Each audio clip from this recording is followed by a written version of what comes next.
What's up, guys? Alpine Gremlin again here with some more World of Tanks.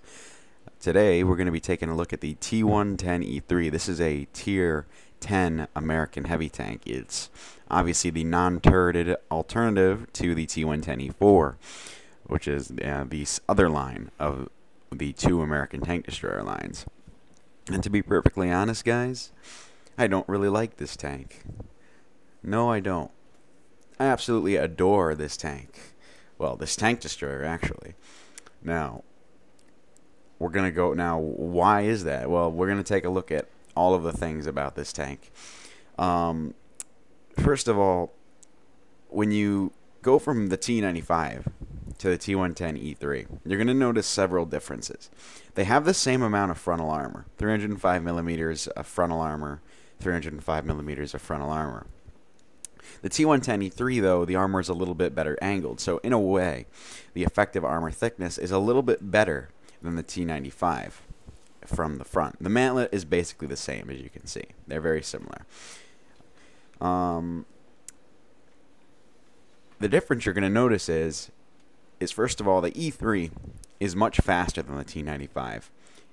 13 kilometers per hour in the T95. You guys are going to be relieved at 24 kilometers per hour, where this thing is basically a Ferrari compared to the T95. And the reason why this makes a difference is because you can actually really carry games in this tank because it's speed. The T95, if you go to a flank, even if you win that flank and your team, say, gets on the cap, you're probably not going to, be able to make it back in time. I've lost a lot of games in the T95 because I've been on the other side of the map dealing with other threats. The other flank folded, they got on the cap, I wasn't able to return to the base in time to reset. That's not as much of a problem with this vehicle here. Because of the 24 kilometers per hour, you can actually afford to be a little bit more adaptive in situations, and you can change flanks more effectively. And I have been able to reset the game. I have been able to reset the cap, for example, in games where I wouldn't have been able to do that in the T95, and I've been able to win games. That's what makes the difference. That's the biggest difference between this tank and the T95. Now that we've talked about the speed, we're going to want to look at the armor. Now, the thing that's important about the T95 has very, very, very strong frontal armor. However, there are very apparent weak points in the form of the two cupolas. Now, the lower glacis is very small. Overall, the T95 is a very effective package, except with the exception of those two weak points. The armor is more specialized in certain areas. And if you get into close-range engagements, people know to shoot at these. And you will find that you will get penetrated by them. The height of the vehicle is also another factor. It's kind of like this tank suffers from a similar problem as say, the Foch. The Foch tanks, because they're so low to the ground, their gun is low to the ground, they can get shot here, and they might not be able to return fire. So the T95, has a similar problem. It can get its weak point shot out if you're not careful, and you won't be able to really return fire on them. The E3, this isn't so much of a problem because the gun is higher up. And this tank plays much more effectively hull down. In terms of its frontal armor, it does not have any huge apparent weak points. However, the armor as a whole, the armor is more streamlined across. There are no huge apparent weak points. However, the armor is a little bit easier to penetrate in terms of the lower glacis here. It has a similar chassis to the T110E5, just more heavily armored at the front. Now, this doesn't mean that this lower glacis is always going to be a weak point. If you angle this thing, I've had, if you angle this thing and make it difficult to shoot at, certain tanks are not going to be able to penetrate that. Obviously, TDs will, even if you angle it. However, a lot of shots will just go either high and they'll bounce off your upper plate here, which is ridiculously tough, or hit your mantlet or your or the side of your casement here. Now, the two weak points on this, the two largest things that you want to watch out for is obviously the lower glacis and this driver's hatch here. This little bit here is actually a weak point. And if you can put a shell into there, it will usually go through. This tank is kind of troll, though, because This cupola here, it is actually a weak point on the T110E4, the turreted brother of this vehicle. That is not so much the case here on the E3. This mantlet here is ridiculously tough, and you basically have to put shells underneath it in order for it to go through. Or if you put a shell here. However, most people just shoot straight at this thing because they think it's a huge weak point, but it's not. I had a Waffenträger E100 bounce an entire clip off of this cupola because he was trying to shoot at it thinking it was a weak point. So I killed him. That is the huge difference here. And people a lot of times make the mistake of shooting at this thing where they should be going for the driver's hatch or the lower glacis when possible. Now, one might think this tank is a little bit more specialized in terms of what it needs to be fighting. Now, obviously, the T95 and both these tanks excel very well at engaging frontally. The T95, however, you can afford to be a little bit more aggressive in terms of, your positioning, because the side armor on this thing is so thick, 152 millimeters sloped, and then this is all spaced armor. You'll find that you bounce a lot of shells to your side, and so therefore you can be a little bit more aggressive. Not a lot, but a little bit more aggressive than this thing. Because this thing only has 76 millimeters of side armor and 38 millimeters of rear armor, and it's not spaced. Therefore, this thing has paper-thin side and rear armor. And the biggest difficulty for me was when adapting to this vehicle, coming from the T95, is that I found that I couldn't take positions as aggressively as I would like because people would just shoot my weak side and rear armor that would have probably bounced or at least no damage critted me in the T95. Because the T95 is mostly tracks, angled, spaced armor. Now we're going to make another comparison. If I were to compare this tank to anything else, interestingly enough, minus the speed, it would be the Foch 155 or the Tier 9 Foch, because the Foch has very similar armor characteristics. It's got very good frontal armor. In terms of here, we're going to ignore these weak points, but it's got very good frontal armor here, 180 millimeters sloped back like that. But it's got paper-thin side armor, 40 millimeters of side and rear armor. And if you guys remember when I went over these tanks, you really can't overextend yourself in these, and you have to be constantly watching your map because your armor is literally Swiss cheese. They will and even scouts will be able to penetrate you here. Same thing in the E3, 76 millimeters of pen. Anything in the game can penetrate your side armor, which is why you really have to be wary of your surroundings, and watching the mini-map is of crucial importance. Is very, very crucial. Now, another advantage to this thing is as opposed to the 18 degrees of traverse of the T95, this thing gets 24 to match its speed limit. Now, is that terribly fast? No, but you can better defend yourself against slower tanks. For example, you can't get circled by Lovas driving in reverse, as I found out through an experiment with the T95. So there's that. Now we'll talk. Now, finally, I think we'll leave off with talking about the gun. The gun is the same gun on the T95, basically. Well, it's an upgraded version of it. This is the E3's gun, and this is the T95's variant. The T7 as opposed to the T7E2. The first thing you're going to notice when you get this tank, they're the same caliber, but the T110E3's gun has a little bit better rate of fire, 3.53 as opposed to 3.28.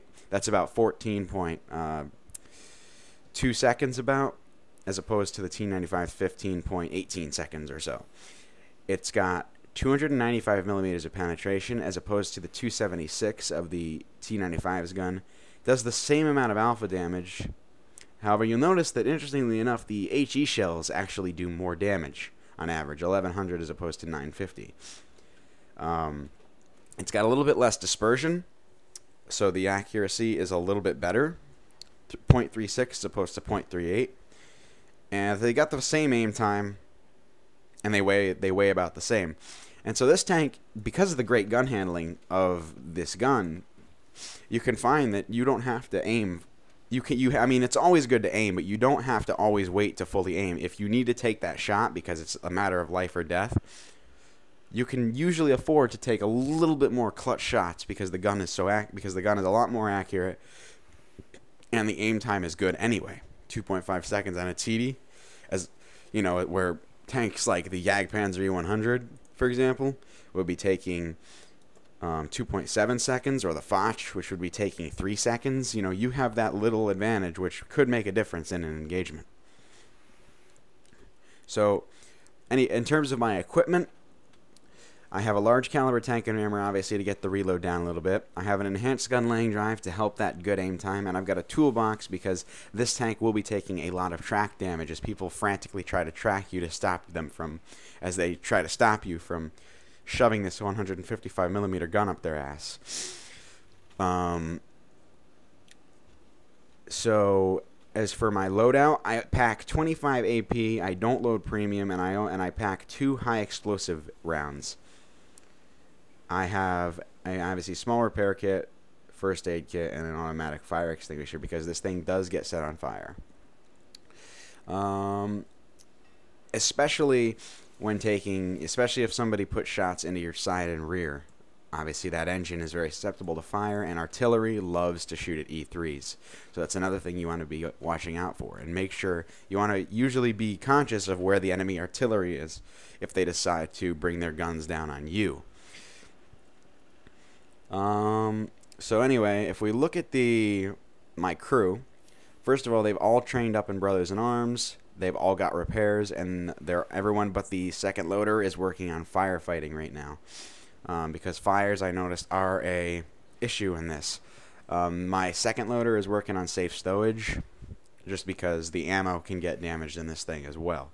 So just be careful that the ammo and ammo rack damage and engine fires are something that you will be putting up with in this tank. Anyway, that's what it looks like in the garage and on paper. Let's see how it performs in battle. So there's 2 things I forgot to mention about the E3. Now we're here on Severogorsk, starting from the south. It's a standard battle. Now 2 things you want to note about the E3. First off, that I forgot to mention, that it's got very good gun depression. This means that it can play hills. It can play hills very effectively while still staying hull down. So that means that on this map in particular, locking down these corridors on the 1 and 2 line is going to be especially advantageous to me. The other thing is, because it doesn't have as much side armor as the T95 is all thick, spaced, and tracks. So you can afford to give some pretty extreme angles in order to cover your weak points. You can't do that on this tank, because all the American tanks based on the Patton chassis, like the Patton, the E5, the E4, the E3, their side armor is very, very weak. So if you give too much of an angle, if you give too much of your side armor, the enemies can just shoot at that and penetrate that way. So that's a very tough balancing act. And you really don't want to angle your frontal armor past the extent of your gun traverse. So that's about 8 degrees to the left or right. So when you're trying to angle against your lower glacis, when they're trying to angle against them shooting at your lower glacis, you really don't want to give them too much of an angle, because they're just going to shoot you in the side and possibly track you. So we're just going to speed it up here a little bit, and we're going to watch this waffle get melted. That is one of the disadvantages of driving the waffle, is that everybody wants to kill you because of your ridiculous autoloader. So anyway, we're going to keep speeding it up here, because you guys don't have to see me driving across the map. I'm going to get up to help this Foch 155, because the Foch 155 has to literally expose his entire tank in order to get that gun into play. So I'm gonna soften the enemies up by using my great gun depression here. There's an Object 140. I'm gonna put a big juicy hit into him. 828 damage. Now you see, I didn't have to aim in all the way. I didn't have to fully wait. I could have I clutched that shot because the armor on the gun handling on the E3 is very good. Now, while I bounced off of that guy, we're gonna show. I took 3 bounces. I threw 3 non-penetrations. 2 of them off my mantlet. The mouse, however, knows where to shoot me. The mouse shot me in my driver's hatch. Luckily, it penetrated the viewport itself. It did not penetrate that little strip of armor underneath the viewpoint. If he had hit that, that would have done damage. But it went high and hit the viewport. So the mouse does need to drop because he does know where to shoot me. The Foch puts a good shot into the mouse, but the mouse is properly angled. So I put one into the E4's weak cupola and back off, because just because you can likely bounce these shells, you don't want to put yourself out there if you don't have to. This waffle, however, seems to have a death wish. He's going to try and empty his clip before he gets killed by the E4. Just because it has a ridiculous gun, waffle, does not mean that it's invincible. Now, interestingly enough, I actually shot the mouse in the turret cheek, but I was going for the E4. But whatever, I'll take the damage. The thing about the mouse is, as you're going to see, good mouse drivers will always angle their turret armor because, I mean, obviously the mouse is probably the most heavily all-around armored vehicle in the game. And so a little bit of angling goes a long way on the mouse. And a lot of people fall into the trap of shooting the mouse when a good mouse driver angles it. But anyway, we noticed that they are starting to put up the pressure on the side here. Over on the 9 and 0 line, there are some very good players in the enemy team, and they are putting a lot of pressure on that flank. So we're gonna have to push the tempo here. The Foch 155 takes out the E4, so I feel it's the best time to push this flank now. The Foch 155 is gonna grab a fresh drum. So I'm going to put pressure on this mouse while he does that. And I'm going to wait till the Foch shows up so that we can push these, so we can push this flank together.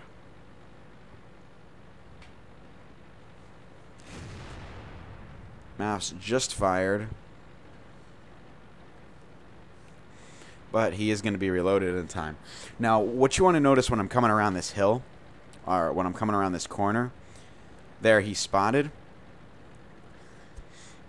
But I'm cornering in this thing is an interesting art. Now I have the advantage here of this piece of hill here, which is going to cover my lower plate.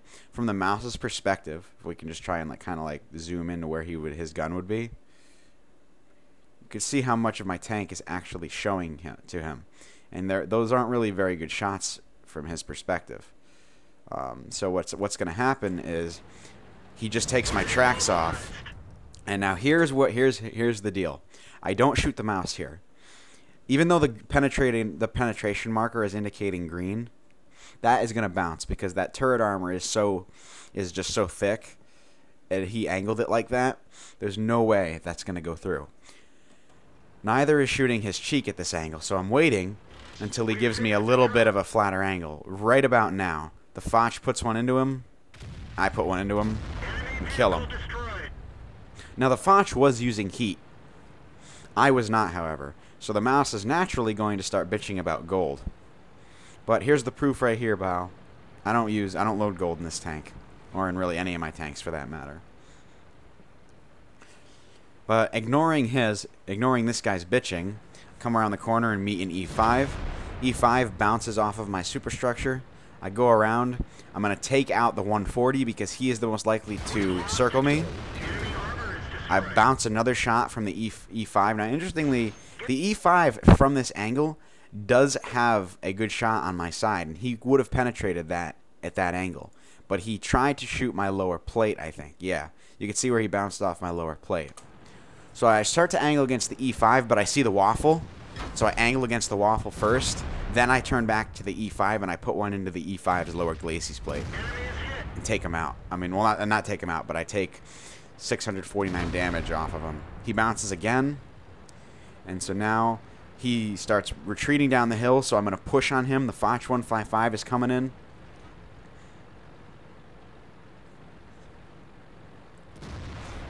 The E5 puts one into the Foch. The Foch doesn't have a shot. I come up over the rise, put one into his side, track him, and our Rheinmetall takes him out.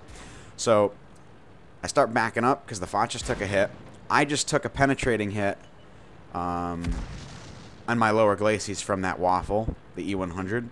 You could see that was actually, according to my mod here, that was an APCR round, so he's firing premium.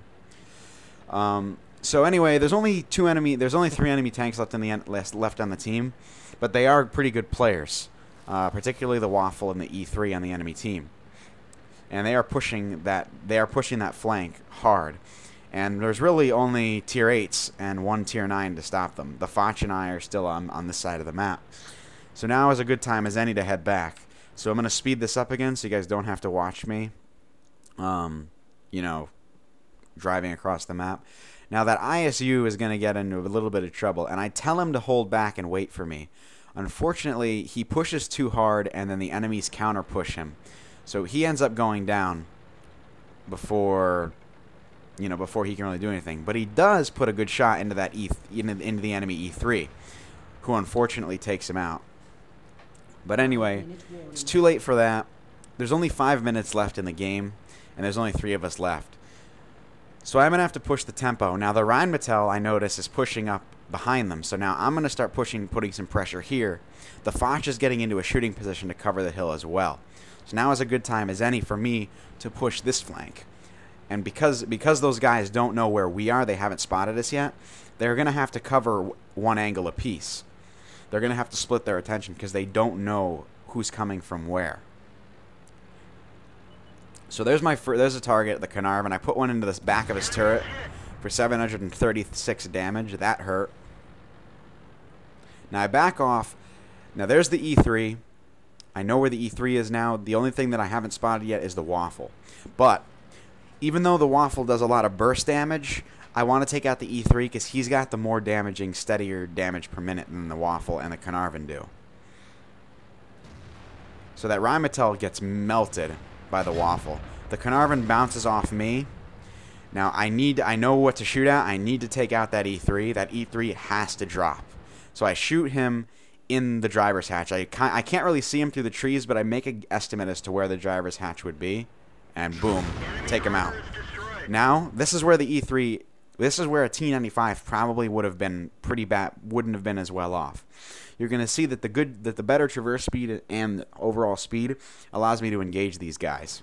Now, time to prioritize targets. That Waffle, now that the E3, the source of DPM is gone, that Waffle needs to drop. He fires and misses. Now notice how I'm ignoring the Carnarvon because I need to get this guy down.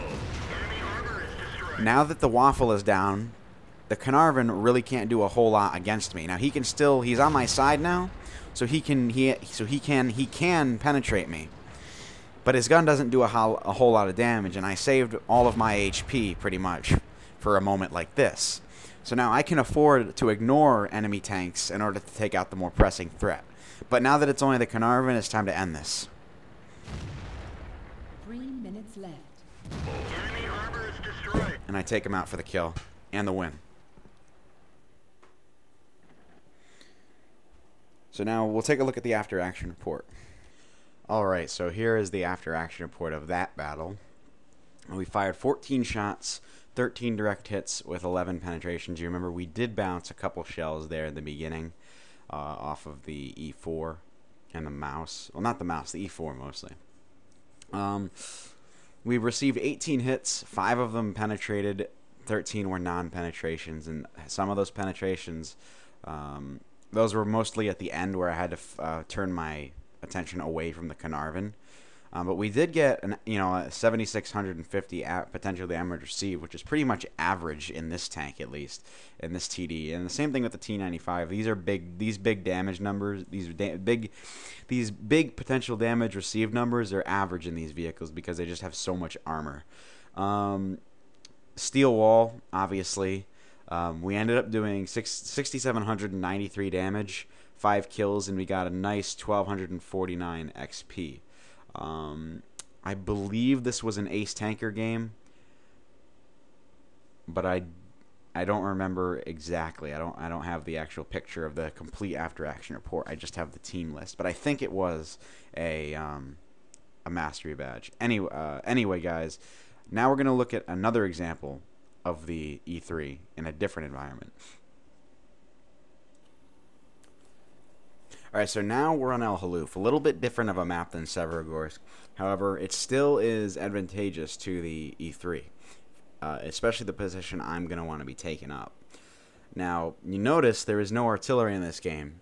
There wasn't any artillery in the other game either.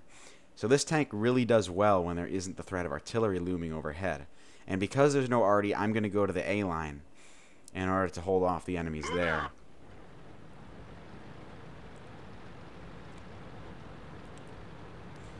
So we're looking at our team distribution here. You're going to see that a lot of our team is actually going to go to the A line, but a lot of them are actually tiers lower than us. So having a heavily armored tier 10 TD up there is going to be important.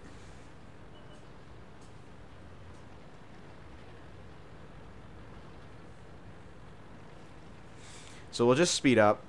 Yeah, but again, this isn't a counter battle on El Haluf. We're starting from the north. I platooned up with Volker. Volker's in his E4, but Volker is actually doing something different.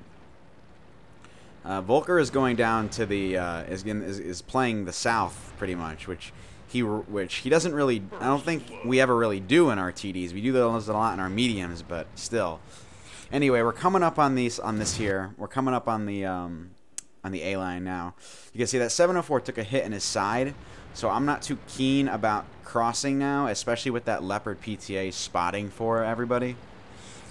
However, the PTA, for some reason, decides that he's going to go on a YOLO run, so I put a shot into the side, hit him for 805 damage. Now I see him turning around there. I see him going around the hill there, so I start to turn my tank to get ready for him. But he runs into the other E3 and gets taken out by our IS-8. So he is down. And now that that Leopard is not spotting me anymore, I'm going to go ahead and cross because I want to get my gun into play against these guys over here. E5 bounces, knocks into me trying to get out of the way. But I want to get in there, so he can get behind me if he wants. So coming up, 5120. 5120 shoots the ground, actually. Put a shot into his turret. I keep making sure that my gun is in play here because I want to keep the pressure on. Now, I'm not going to shoot the 5100. I want to put a better shot into that E50M because he needs to get some damage done to him. He is a tier 10 medium. He does have very good DPM. That AMX 5120 honestly would have been a waste of my shell. I fire and miss the WZ-120 as he goes down the hill, but you can see most of the enemies here have been eliminated. Now we're coming out. Now we're going to be coming to a little bit of a choke point here that the E3 is very good at. But you can see in this engagement, though, I'm going to have the clear advantage. The E3 is positioned downhill. That means that basically I don't even have to worry about his armor at all. I can just shoot the top of his tank, which has no armor, because of the way he's positioned. He's angled to the point where his top armor, his very weak top armor, is showing, and I can easily take shots at it. So I'm gonna fire right into his top armor above his in front of his cupola, and I penetrate for 794 damage. He's taking shots at other things, but now I'm going to try. I have to play this corner. Now that WZ is going to give me a hell of a time, just the fact that he's going to be there. The E50 shows himself. Put a shot into the E50, take him down for 810 damage. Now this WZ keeps trying to come up. Now at the angle that he is at, he will be able to get shots into my side armor, and I'm really not feeling getting hit by that 122mm gun. So I'm keeping my eyes peeled on the mini-map at all times. He fires and bounces at my cupola. Again, that thing is very troll. I'm going to put another shot into the E3, but it bounces off because it goes a little bit wide and nicks the side of his tank there. WZ coming out again. I didn't even notice the 704 YOLO down there to try and kill the 120, but he got melted. Anyway, so now that WZ is still there. I'm still keeping my eyes peeled on that mini-map. I put another hit into the E3's roof, and he only bounces off my cupola. And you could see, relative to his position, because I'm kind of propping myself up on this hill when I go to shoot at him, he doesn't have the same shots that I have on him. Now, I take a shot at the E3's roof, but interestingly enough, I kill the E50 because RNG is weird like that. My shell must have gone right past him and hit the E50 on the side. Oh well, I'll take the free kill and the damage. Now that WZ is starting to fire HE at me.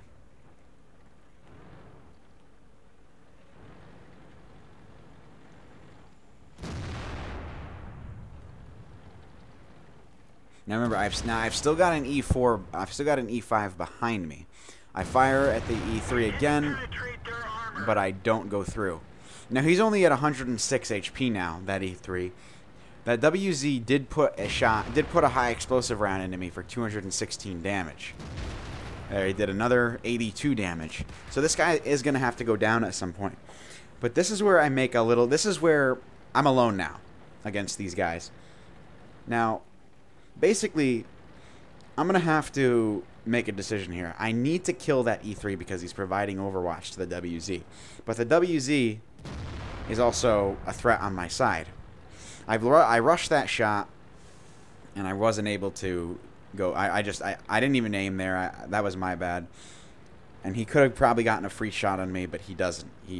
Because he knows that I do reload pretty damn quick. So here's where I make a crucial decision here.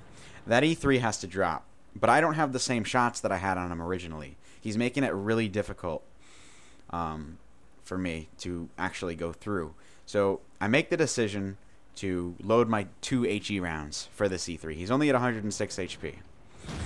So I bait the WZ into firing so that he is going to be reloading. You can see the carcass moving up there on the hill. That means that the E3 is active up there. He fires, hits the ground in front of me. Now see how he's angled? Doesn't matter because I'm putting HE into him. So now the WZ is coming. The WZ does not know I'm throwing HE. If he did, he probably would have been a little bit more aggressive with me. But he thinks, for the most part at this point, that I'm firing AP. So he puts another HE round into me. That gives me time to get another shot into the E3. And I get the kill. There's my 2 HE rounds expended, however. So now I'm reloading regular AP. Because now that WZ has to drop now that his Overwatch is down. I'm trying to bait a shot in out of him. He fires, misses. I move down. But he backs off really quick down the hill. Now I do get a cheeky shot into his turret. He doesn't notice that his cupola is showing. I hit him right in the turret. Right in the turret cupola. Now there we go. I bounced a Foch.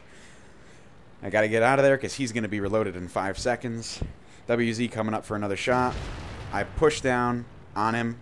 He makes him rush his shot. And he does no damage with that HE round. The intimidation factor of this tank is pretty immense head-on. And so you can play the psychological game with this tank, especially against lower-tiered opponents. Now, I'm coming around. I know that Foch is on that hill over there. And I know that the WZ is down here. However, I do get a pretty good opportunity here in a second. Foch 155 is up. There's a nice shot at his side armor. I take that shot, take him out of play. Now that guy is out of action. I can be a little bit more aggressive with this WZ. I, however, am still being cognizant of the two TDs over there. The WZ goes for makes a run for it, but I managed to get my gun to bear on him pretty damn quick and take him out.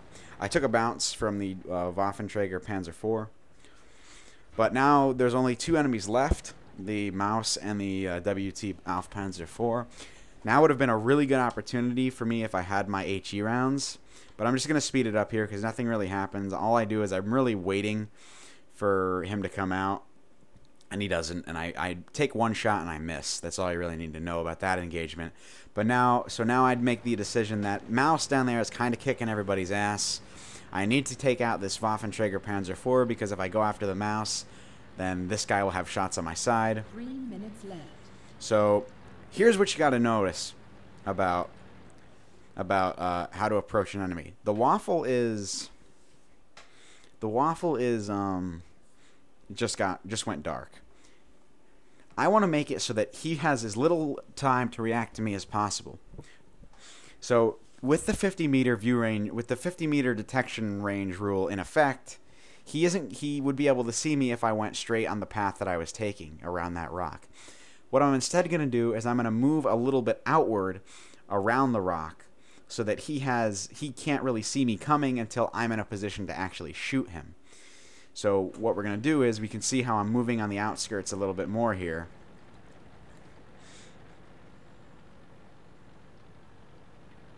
There he is.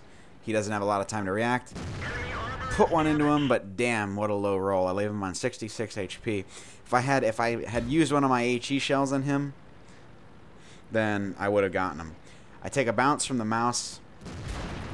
He does put the Waffenträger does put one into my lower plate, as you can see right here, but it doesn't matter.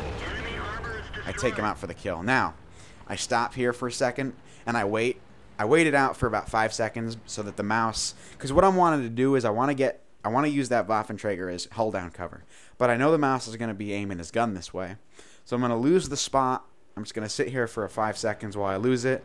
Then I'm going to go out so that the Mouse has as little time to react to me moving as possible.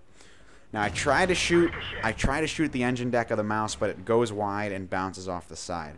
Interesting. I had two major engagements with Mouses in these two games here. Take another shot, but the Mouse moves just as I shake a shot at his turret cheek. I realize that I'm not going to be able to do much good here. He's in a very strong position. I need to get down there and get into a closer range engagement where I can really reliably hit his weak points, because at this range, the gun just isn't going to cut it. However, that IS-8 comes in and gets good shots on his flank, and so he does get taken out for the victory. Mouse goes down, we win. So, let's take a look at the after action report.